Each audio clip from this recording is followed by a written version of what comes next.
Hello students, आज हम discuss करने वाले हैं बहुत ही important topic about drift velocity, mechanism of current flow in a conductor. एक कंडक्टर के अंदर करंट कैसे फ्लो करेगा एंड ड्रिफ्ट वेलोसिटी का उसके अंदर क्या रोल है। मैं अपना टॉपिक स्टार्ट करने से पहले हम देख लेते हैं कि चार्ज कैरियर क्या होते हैं। चार्ज कैरियर, जैसे नाम ही है इसका, चार्ज कैरियर्स। सो चार्ज कैरियर्स वो पार्टिकल्स होते हैं, चार्ज पार्टिकल, जो एक डेफिनेट डायरेक्शन में सेट होके करंट को फ्लो करवाते हैं। तो आपके माइंड में क्या आता है जब भी फ्री चार्ज कैरियर्स की बात आती है, चार्ज कैरियर्स की, कि electrons are responsible for charge flow, या फिर करंट के लिए, कंडक्टर में करंट के लिए इलेक्ट्रॉन्स रिस्पॉन्सिबल होते हैं। बट हर एक केस में इलेक्ट्रॉन्स नहीं होते। इफ आई से, सबसे पहले हम डेफिनेशन देख लेते हैं। This are the charge particles which by flowing in a definite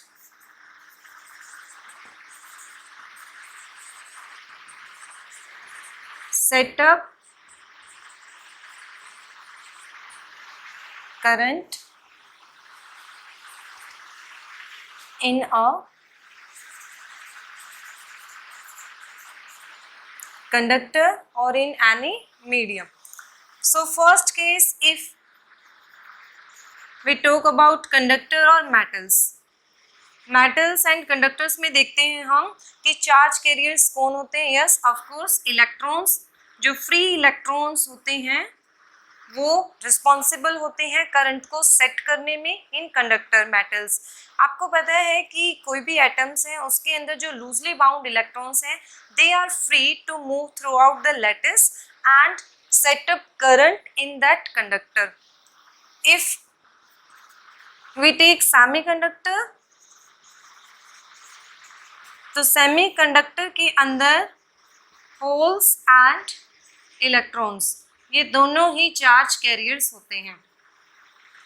जिस स्पेस को क्या इलेक्ट्रॉन रिमूव हो जाता है, जहाँ से एक इलेक्ट्रॉन वहाँ से रिमूव किया हमने, अब जो पीछे जो जगह बच गई है वैकेंट साइट, तो वहाँ पर क्या हो गया है, डेफिशिएंसी ऑफ इलेक्ट्रॉन। सो हम क्या बोलते हैं कि वहाँ पर पॉजिटिव साइन होगा, वहाँ पर पॉजिटिव चार्ज रह गया है, and that are known as holes. तो होल्स को हम क्या बोलते हैं, वैकेंट साइट, जिसको इलेक्ट्रॉन क्या कर गया है, लेफ्ट कर गया है, उसको हम क्या कहते हैं, होल्स। तो ये हम सेमीकंडक्टर चैप्टर में फिर से देखते हैं about holes and electrons. Third is in case of liquids. Liquids में चार्ज कैरियर्स क्या होंगे। ओके, इन इलेक्ट्रोलाइटिक लिक्विड्स हम पढ़ते भी हैं केमिस्ट्री के अंदर, CuSO4 कॉपर सल्फेट सॉल्यूशन है या फिर सोडियम क्लोराइड है, तो वहाँ पर positive and negative ions are responsible for current flow. So here positive and negative ions, these are charge carriers in case of liquid. Fourth, in case of gases. Gases के case में positive and negative ions and as well as electrons. तो इसमें positive, negative ions and electron, these are charge carriers. तो ये आपको पता होना चाहिए। In case of conductor and metals, electrons are charge carriers, semiconductor holes and electrons, liquid के case में positive and negative ions, and in case of gases positive, negative ions and electrons. These are about charge carriers. Now we will discuss about mechanism of current flow in a conductor, कि conductor के अंदर current कैसे flow करता है। अब आपने देखा कि electrons are free charge carriers. mechanism of current flow in a conductor.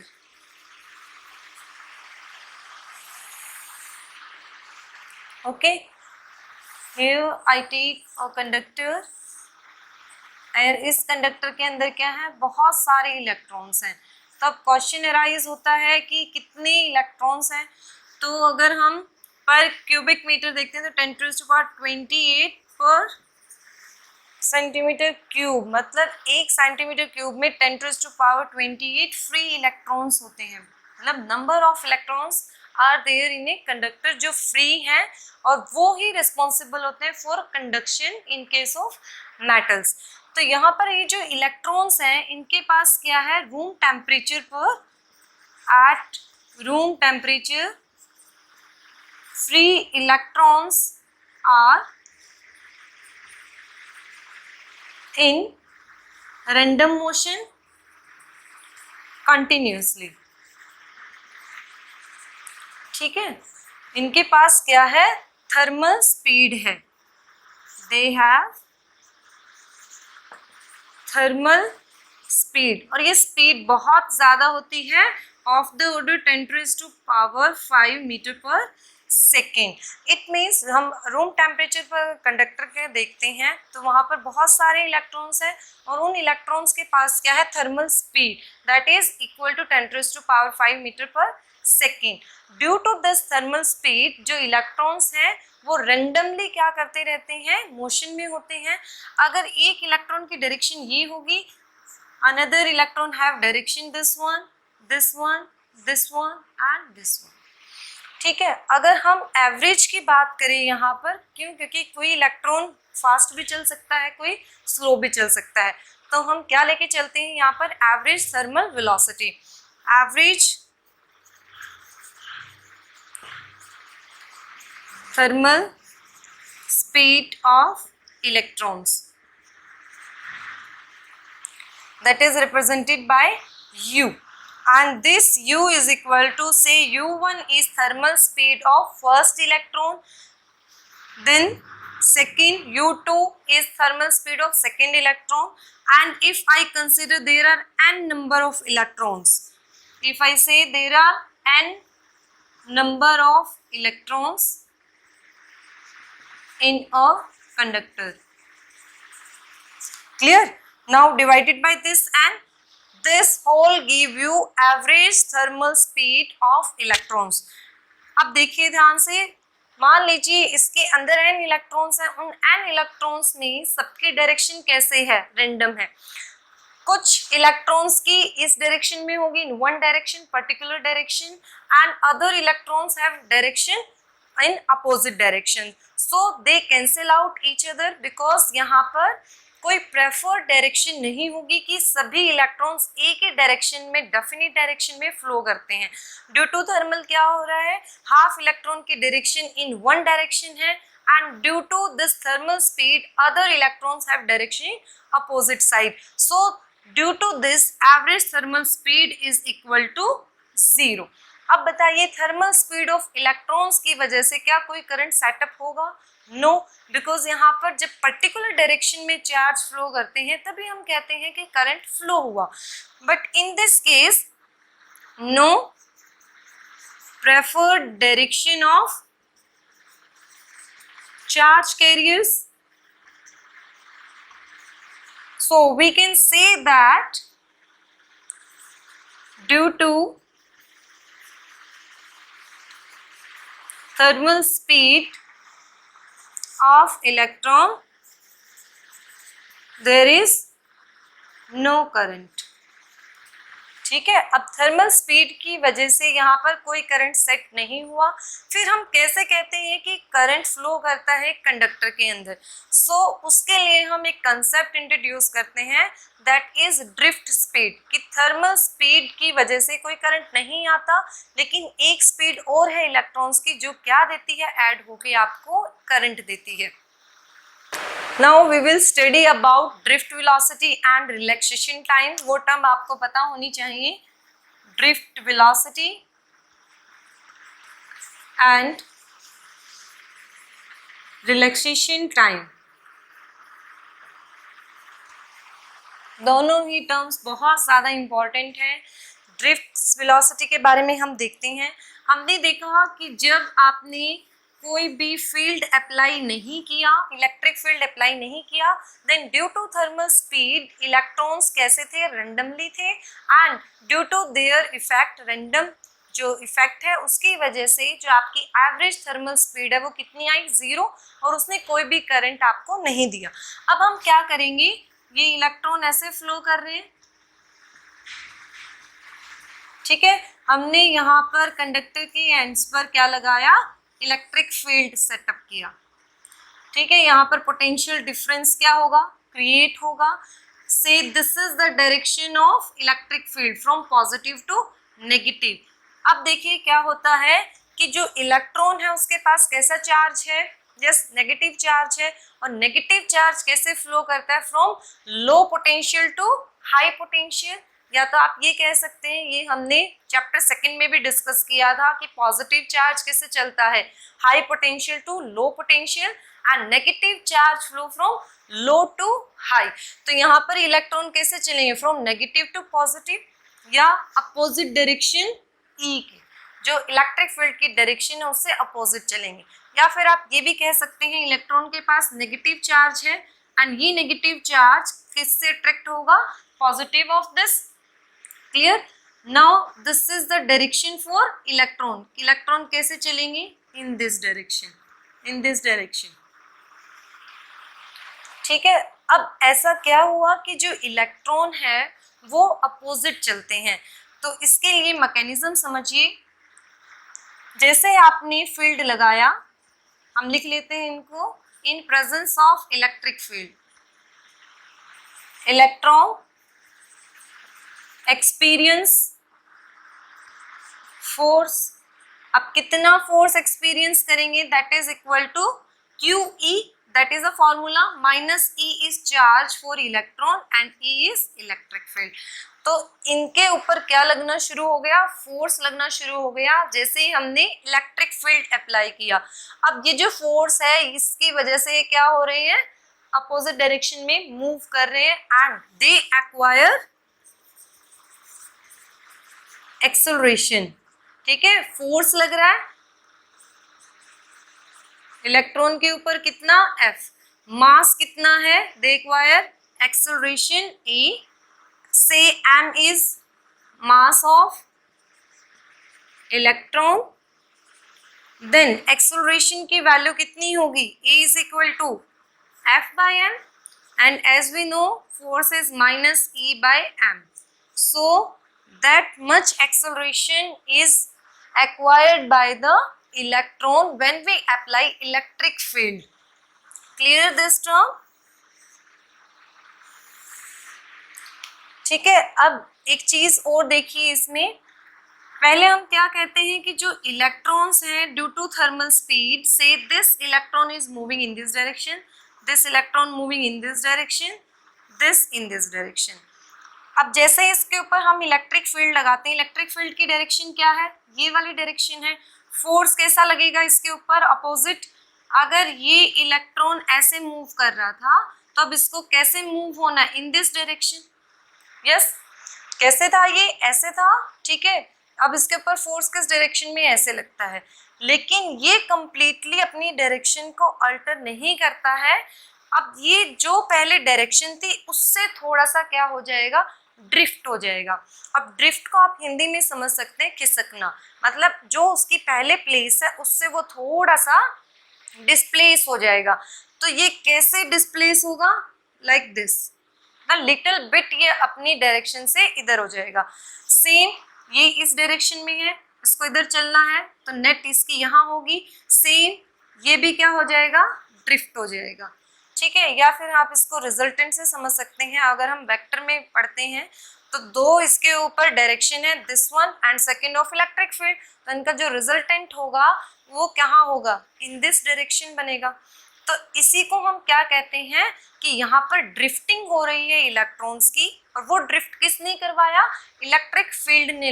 यहाँ पर जब हम अप्लाई करते हैं इलेक्ट्रिक फील्ड तो उस पर ड्रिफ्ट लगाता है, तो ड्रिफ्ट आपको क्लियर है, इट मीन्स क्या हुआ, खिसकना, मतलब इलेक्ट्रिक फील्ड लगाने से इलेक्ट्रॉन्स क्या हो रही हैं, अपनी प्लेस से खिसक रहे हैं। अब यहाँ पे ये जो ड्रिफ्ट होती है बहुत कम होती है, ये जो ड्रिफ्ट होगी दैट इज 0.1 mm ड्रिफ्ट। ठीक है, ये जो ड्रिफ्ट होती है बहुत कम होती है, लेकिन इसका जो इफेक्ट है वो ज़्यादा हमें नज़र आता है। क्यों ज़्यादा नज़र आता है? बिकॉज एज वी डिस्कस्ड कि जितने भी यहाँ पर इलेक्ट्रॉन्स हैं वो क्या है, n number of electrons are there in a conductor, बहुत सारे हैं। अगर उनमें स्मॉल स्मॉल ड्रिफ्ट भी होगा तो जो नेट इफेक्ट आएगा due to this drift speed that is very large. ठीक है, हर एक इलेक्ट्रॉन का हम अगर कंसिडर करते हैं 0.1 mm, तो n नंबर ऑफ इलेक्ट्रॉन्स का ड्रिफ्ट क्या हो जाएगा, इंक्रीज हो जाएगा, जिससे आपको क्या मिलता है, एक डायरेक्शन में आपको करंट मिलना शुरू हो जाता है, बिकॉज अब इलेक्ट्रॉन्स एक पर्टिकुलर डायरेक्शन में फ्लो कर रहे हैं। तो that is about your drift, कि ड्रिफ्ट होता कैसे है और किसने इनको ड्रिफ्ट किया है। सो आफ्टर दैट से V1 is the velocity of first electron when we apply electric field। V1 इसका नेट इफेक्ट है and that V1 is equal to U1 that is what, thermal speed plus, ये आप formula पढ़ते हैं motion का भी, and A is acceleration and T आप पढ़ते हैं टाइम, बट हम यहाँ पर डिफाइन करेंगे क्या, τ1। दिस τ1 क्या होगा, यहाँ पर टाइम होगा कि फर्स्ट इलेक्ट्रॉन ड्रिफ्ट हुआ। ठीक है, and this τ1 is relaxation time, ये हम आगे डिस्कस करेंगे। अगर हम बात करते हैं सेकेंड इलेक्ट्रॉन के लिए तो उसकी वेलोसिटी क्या होगी, v2 u2 प्लस a τ2। यहाँ पे एक्सेलरेशन सबके ऊपर सेम लगेगा बिकॉज इलेक्ट्रिक फील्ड क्या कर रहा है, सभी इलेक्ट्रॉन्स के ऊपर सिमिलर फोर्स लगाएगा। And if I say for nth तो Vn is equal to Un a τ n। ठीक है, तो अब हम बात करेंगे ये टाउ क्या है यहाँ पर। This tau is τ1 plus τ2 up to τn, because n number of electrons की यहाँ पर बात हो रही है, divide by n। And this tau is known as relaxation time. ठीक है, अब ये समझिए यहाँ पर ये रिलैक्सेशन टाइम क्या है। जब इलेक्ट्रॉन ने ड्रिफ्ट वेलोसिटी एक्वायर की, पहले उसके पास क्या थी, सबसे पहले उसके पास थर्मल स्पीड थी। थर्मल स्पीड की वजह से वो रैंडमली मूव कर रहे हैं, लेकिन जब हम उसके ऊपर इलेक्ट्रिक फील्ड लगाते हैं तो उसके ऊपर एक एडिशनल वेलोसिटी भी लगती है जिसका नाम क्या है, ड्रिफ्ट वेलोसिटी। ठीक है, अब इलेक्ट्रॉन के पास कितनी वेलोसिटी आ गई, 2, थर्मल प्लस ड्रिफ्ट, जिसकी वजह से वो क्या कर रहे हैं, एक पर्टिकुलर डायरेक्शन में मूव करता है। इतनी बात आपको क्लियर है। उसके बाद क्या होगा, ये इलेक्ट्रॉन कहाँ चला, ड्रिफ्ट होके in opposite direction to electric field.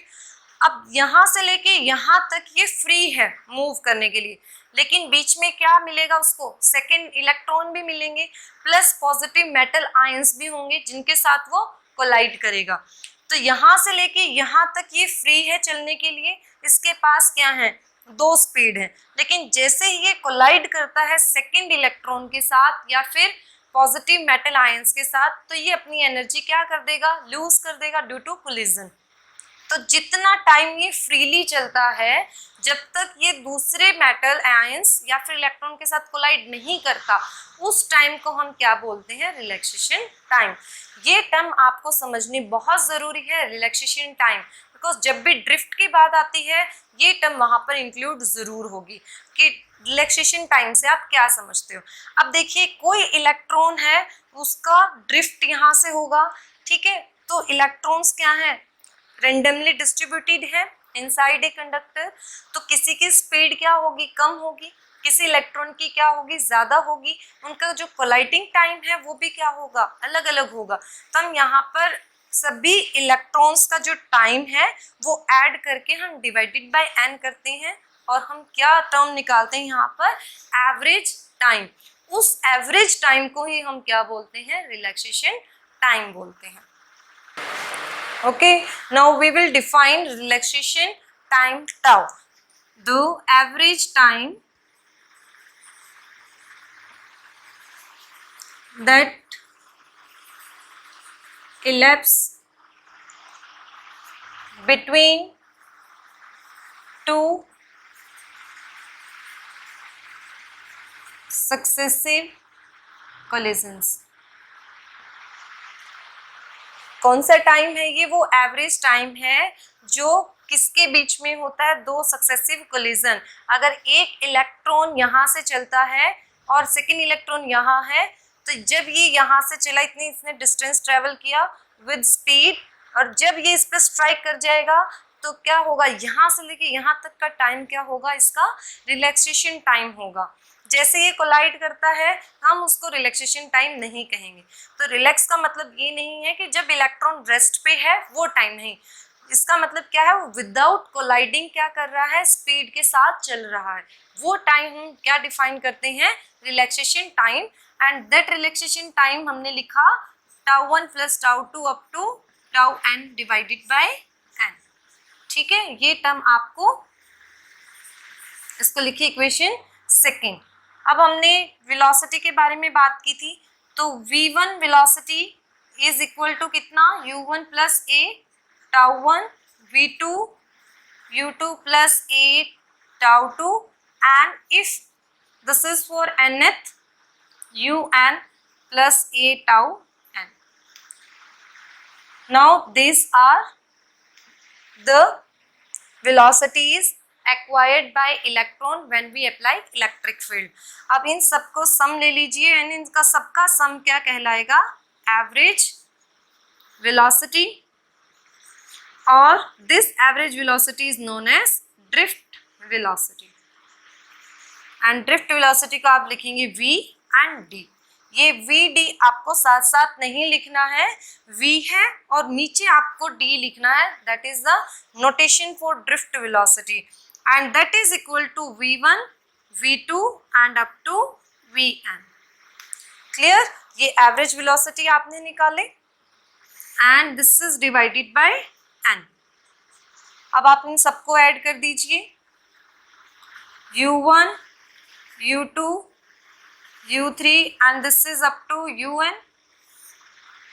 इन सबको ऐड किया and divided by n.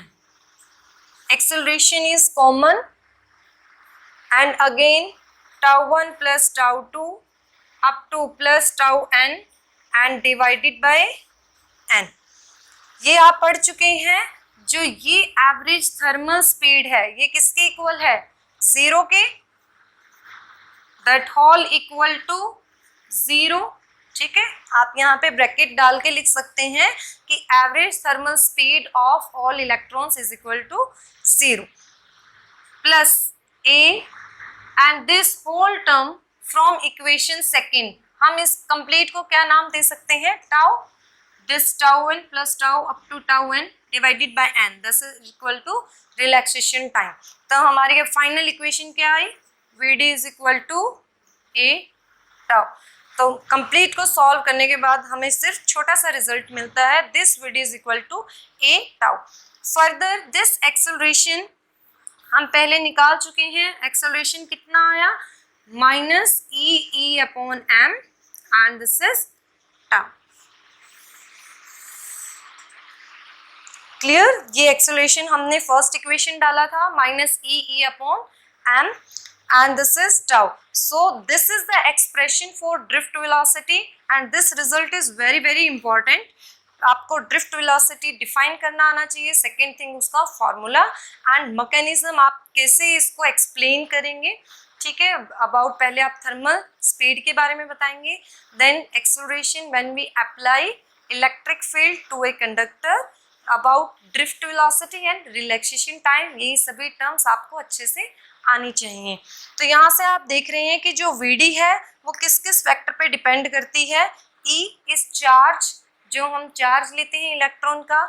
E electric field, tau is relaxation time and m is mass. तो यहाँ पर अगर किसी भी चार्ज का मास ज़्यादा होगा तो उसकी ड्रिफ्ट वेलोसिटी क्या हो जाएगी? कम हो जाएगी. What about tau? Relaxation time. अब रिलैक्सेशन टाइम आपको बहुत कंफ्यूज करेगा एंड पेपर में क्वेश्चन जो पूछे जाते हैं वो थोड़ा टिल्ट करके पूछे जाते हैं. तो कैसे इसको क्वेश्चन पूछा जाता है? इफ टाउ इंक्रीजेस, अगर आपने रिलैक्सेशन टाइम इंक्रीज कर दिया, तो रिलैक्सेशन टाइम इंक्रीज करने का मतलब क्या है कि अब जो कोलिजन है वो बहुत देर बाद होगी। अगर इलेक्ट्रॉन फ्री है मूव करने के लिए विदाउट सफरिंग एनी कोलिजन, तो वो क्या कर रहा है, अच्छी स्पीड से चल रहा है, उसकी जो एनर्जी है वो लूज नहीं हुई, तो इसका मतलब उसकी स्पीड ड्रिफ्ट वेलोसिटी भी क्या होगी, ज़्यादा होगी। अगर रिलैक्सेशन टाइम कम है, मतलब वो फ्रीक्वेंटली कोलिजन्स कर रहा है, तो उसकी स्पीड कम हो जाएगी, बिकॉज अगर मतलब ऑब्स्टिकल्स उसके बीच में आ रहे हैं तो ऑब्वियसली उसकी जो स्पीड है वो कम हो जाएगी। तो आप ऐसे इस एक्सप्रेशन को यहाँ से डिराइव करेंगे। Now see the definition of drift velocity. Drift velocity Vd. It is the average velocity gained by electron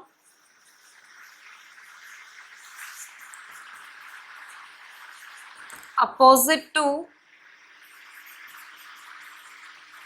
applied electric field.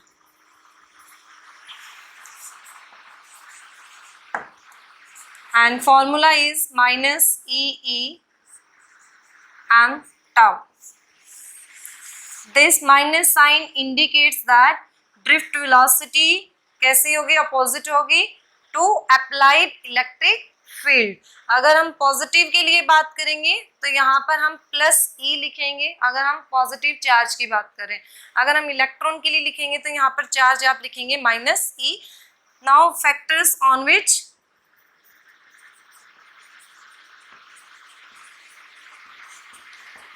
drift velocity depends.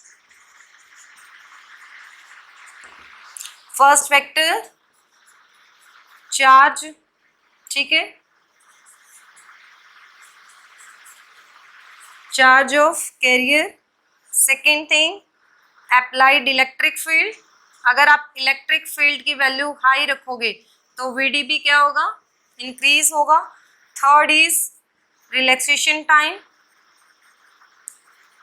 if relaxation time increase then Vd also increase. Fourth factor is mass,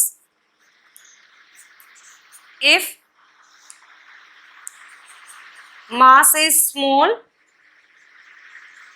then Vd will be more. And as we know electron का जो मास होता है that is 9.1 into 10⁻31, बहुत ही small mass होता है electron का, तो उसके जो ड्रिफ्ट वेलोसिटी होगी वो ज़्यादा होगी। So that all about drift velocity. Now we will see relation between drift velocity and current. अभी हमने कंडक्टर के अंदर करंट नहीं निकाला, हमने देखना है कि कितना करंट फ्लो करेगा एक कंडक्टर के अंदर। अब हमने देखा कि जो चार्ज है वो कैसे चल रहे हैं, जो इलेक्ट्रॉन्स हैं वो ड्रिफ्ट स्पीड के साथ क्या करते हैं, कंडक्टर के अंदर फ्लो करते हैं, and they set up current in a conductor. तो हमें आई की वैल्यू डिराइव करने के लिए सबसे पहले हम देखेंगे कंडक्टर है जिसकी लेंथ L है, and we apply battery to it, ठीक है। पोटेंशियल कितना V, A is area of cross section of this conductor, free electrons inside this, and direction of electron opposite to electric field. So note down all considerations. First, let L is the length of conductor, A area of cross section of this conductor, V is potential difference applied across the conductor, ठीक है। अगर आपने V potential difference लगाया है across length L, then electric field कितना set होगा, electric field is set up in conductor and its value is equal to V by L. This is equation first. Now new term यहाँ पे हम define करेंगे n, and this n is the number of electrons per unit volume, कि एक unit volume में कितने electrons हैं n, या फिर हम इसको बोल सकते हैं electron density. Okay, clear? And as we know, when we apply electric field to the conductor, then electrons start drifting in opposite direction to field. Drift करना शुरू करेंगे. अब ये ड्रिफ्ट करने के बाद एक एंड से दूसरे एंड तक पहुंचेंगे, और करंट जो फ्लो होगा that is from positive to negative, और करंट यहाँ पर करंट आई फ्लो होना शुरू हो जाएगा in a conductor due to drifting of this electrons. So we have to calculate current. अब करंट निकालने के लिए आपको क्या चाहिए? Charge per unit time. ये वैल्यूज आपको चाहिए. ठीक है, तो सबसे पहले हमें देखना है कि total charge contained in this conductor, कि इस कंडक्टर ने कितना चार्ज कंटेन किया है. एंड सेकेंड थिंग हमें देखना है टाइम, कि ये चार्ज कितने टाइम में यहाँ पर चलते हैं, फ्लो करते हैं. So first of all see number of electrons in this conductor of length L. अब पर यूनिट वॉल्यूम आपको पता है कितने इलेक्ट्रॉन्स हैं n. अगर हम इस L लेंथ और A एरिया में बात करें तो कितने होंगे, तो हम क्या करेंगे उसको, C n is number of electrons per unit volume, A is area and L. So in this way we calculate total number of electrons in a conductor जिसकी लेंथ L है. मतलब इस पूरे वॉल्यूम में कितने नंबर ऑफ इलेक्ट्रॉन्स होंगे, तो कितने होंगे NeL. अब हम चार्ज भी निकाल सकते हैं. Total charge contained in conductor, total charge is represented by Q. अब नंबर ऑफ इलेक्ट्रॉन्स कितना है NeL, एक के ऊपर कितना है E. अगर हम इसको E से मल्टीप्लाई कर दें तो क्या आ जाएगा आपके पास total charge, that is NaLE. That is the total charge contained in this conductor. Q हमारे पास आ गया है. अब हमें क्या चाहिए, टाइम. तो टाइम कितना होगा, time taken bye electrons to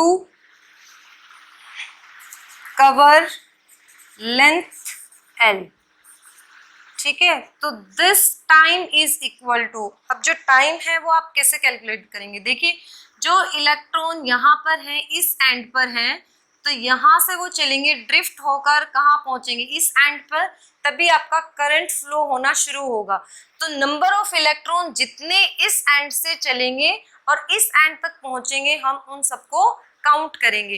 तो उसमें आपको क्या देखना है, दिस कंप्लीट लेंथ L उनको कवर करनी है.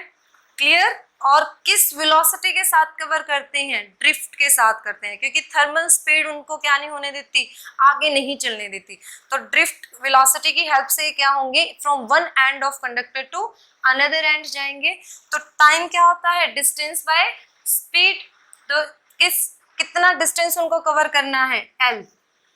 ठीक है, और किस वेलोसिटी के साथ करना है, Vd. That give you total time, total time taken by electron to cover length.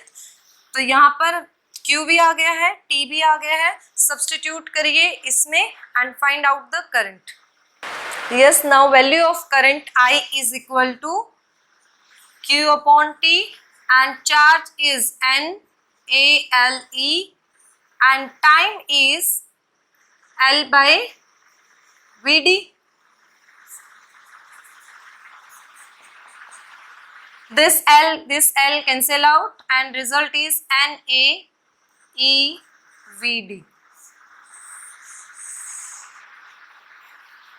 So this expression give relationship between current and drift velocity.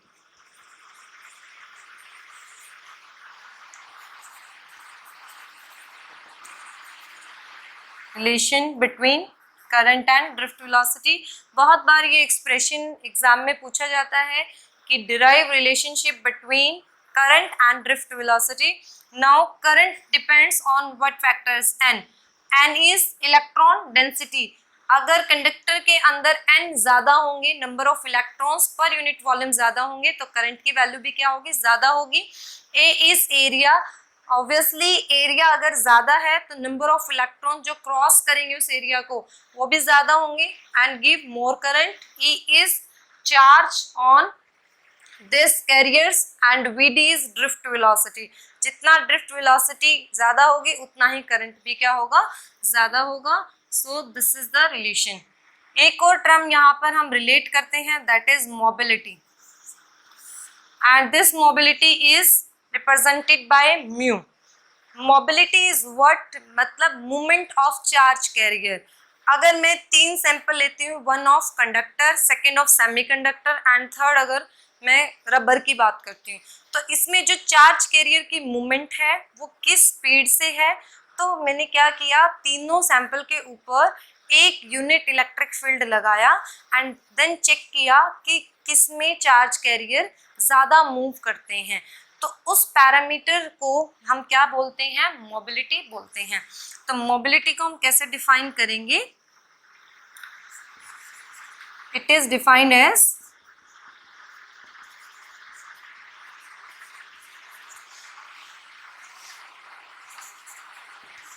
Drift velocity